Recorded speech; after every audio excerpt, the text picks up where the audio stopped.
Hey guys, Ricky here with Government Sales Momentum. And today we're going through some questions that we've been getting. And one of them is about GSA.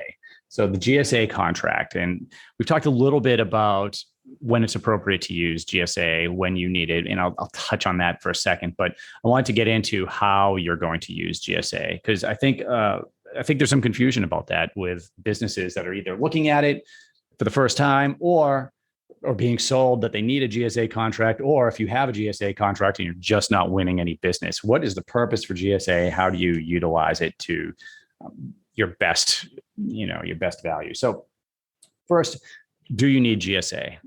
You can go back and look at some other podcasts, but the bottom line is you don't need GSA to sell to the government, but every product, every service, every technology is different. And what I mean by that is that the government buys different things in different ways. Office supplies, for instance, if you go and you can go and you can look at how office supplies are being purchased by the government, and you'll see that GSA is used in a majority, or at least a large percentage of government purchases are going to go through GSA versus, you pick some other industries, then, GSA may not be that utilize that much. You'll see there's some where maybe GSA processes 10% or 20% of transactions, or nothing that we can see. It all depends. And the point is, if you find out that GSA is used for 20% of purchases in your industry, do you need a GSA contract?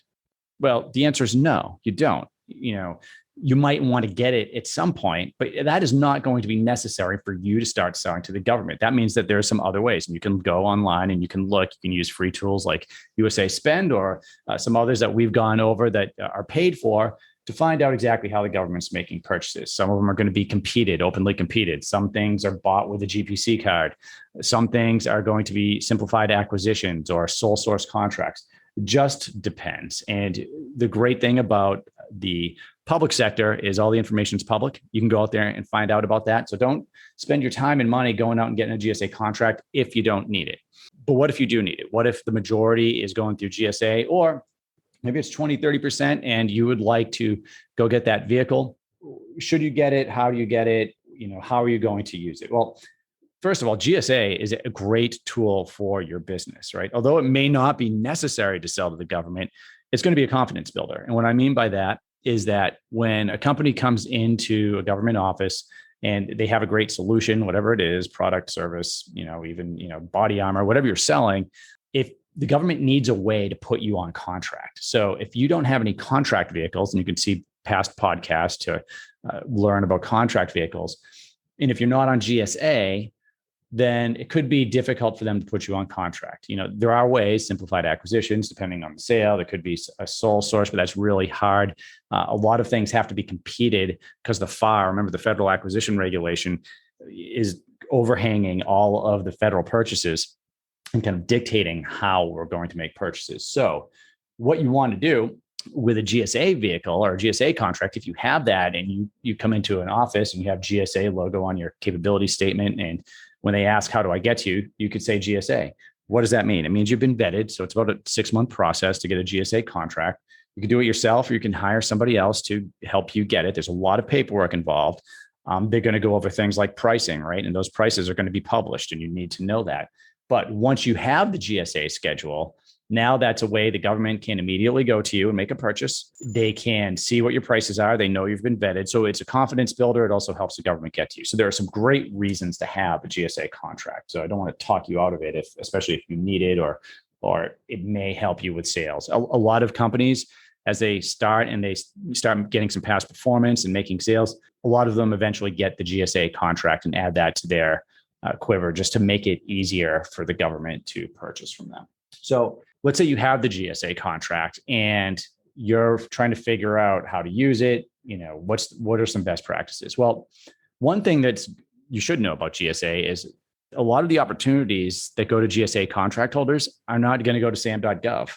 So that's why it's important to know how much goes through GSA, right? So if 70% of purchases are going through GSA, a lot of those are probably not going to sam.gov, meaning they're going to go to the GSA contract holders. and they'll compete within GSA for those. So again, GSA is not this is not a silver bullet. It's not the government is just going to go to you because you have GSA and buy from you, but it may give you a opening into some new opportunities that you wouldn't have seen before, and you could compete for those. And of course, you can use GSA for the government to buy directly from you, but that's going to be a process where you have identified an opportunity. You're sitting down with the program office. They like what you have.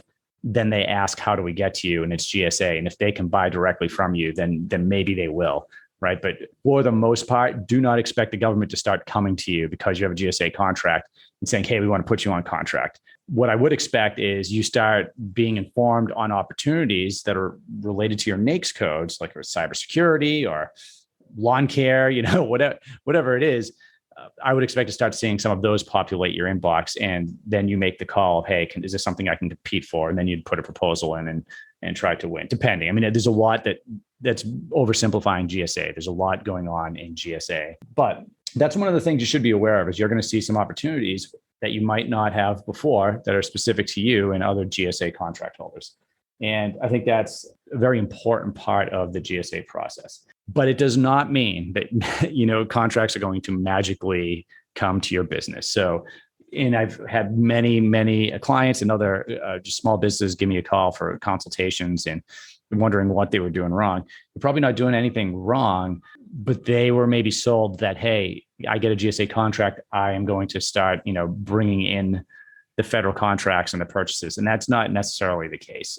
I would look at it as, hey, it's great to have, but you still have a lot of work ahead of you using GSA to make those sales. And it's going to be business development, influencing opportunities. See some of our earlier podcasts. All of that is still in play, only now you can use GSA to your advantage. So hopefully that helps. Hopefully that gives you a little bit about, hey, should I get a GSA contract vehicle? What can I expect when I'm on it? And how could I potentially use it on the backside? All right. Well, thanks again for listening. You can go to richard@richardchoward.com with any questions, and hope to see you next time.